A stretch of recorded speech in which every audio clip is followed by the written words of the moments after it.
Ladies and gentlemen, I am touched and delighted to have been invited to open your discussions today. This important gathering reflects a notion that I have held dear for many years, that sustainable urbanization depends upon healthy connections between urban and rural development, and that nowhere is this more important than in relation to food and water. The need for this integrated approach is now urgent, and that is why meetings such as this are so vitally important in order to articulate fully the vision and help establish ways to build the evidence base and galvanize the will for change. So I can only congratulate ICLEI for their leadership in this area over the past few years, and thank you all for the contributions that you will make in the days to come. Now, as you know, for the first time in human history, there are now more people living in towns and cities than in rural areas, and the proportion is set to grow rapidly, with current estimates putting 3/4 of the world's population in cities by 2050.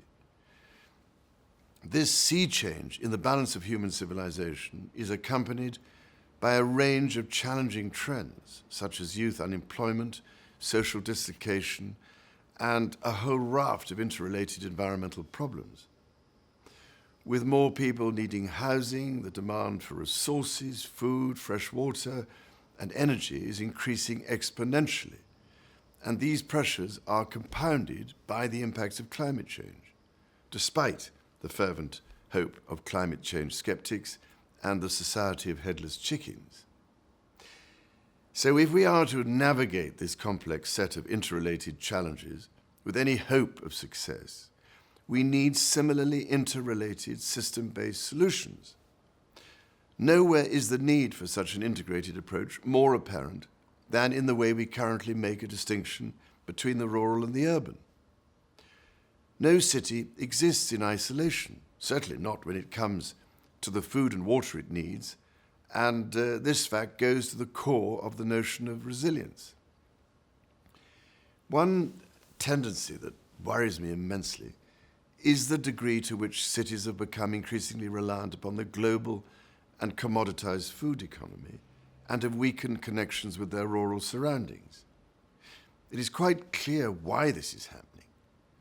The globalized food system does offer attractive economies of scale, but it often does so at the dire expense of local food economies that constitute an essential platform for development and sustainable urbanization.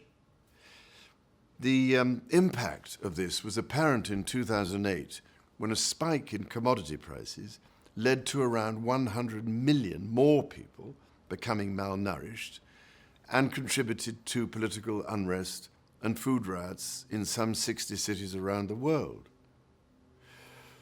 Though, on the face of it, economically efficient, the global food commodity system is in fact hugely wasteful and unresilient. It mines natural resources, concentrates pollutants, and requires more energy to sustain than it produces. At the same time, it is a contributory factor in the global obesity crisis, which in the United States alone already costs over $150 billion a year. City regional food systems, on the other hand, if well designed, can deliver a range of valuable benefits to society, including cultural identity and diversity, local employment, and access to fresh, healthy food. They are arguably more likely to provide opportunities for the intelligent management of ecosystem services, resource use efficiency, and the cycling of materials, nutrients, and water. If we are to pursue peaceful, resilient urbanization, we can no longer afford to ignore these opportunities. So it seems to me that an important part of the solution is for planning to be done in a more intelligent way that reflects the broader landscape in which cities exist. For example, carefully planned transport corridors, as well as green corridors and watercourses that thread through settlements, can better integrate towns and cities with their rural hinterland, and in the process build greater resilience, including in relation to food production and water management. Your discussions, ladies and gentlemen, on resilient cities and food systems are important to a number of international processes that are due to conclude in 2015, including the articulation of a set of global sustainable development goals and the global efforts to agree a new climate change framework.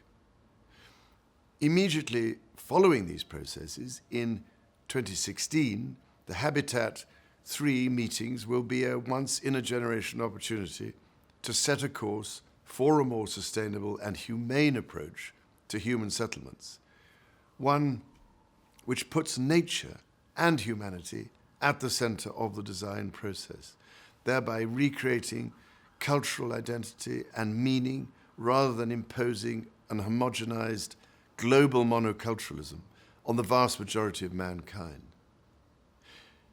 It seems to me that the next 2 years might therefore represent a rather important window of opportunity. And that, ladies and gentlemen, is why I believe the Resilient Cities 2014 Congress is so vitally important. And if I may say so, why it is so vital that you succeed in finding ways to collaborate even more effectively to shed light on how best to feed the 3/4 of humanity who will soon live in cities.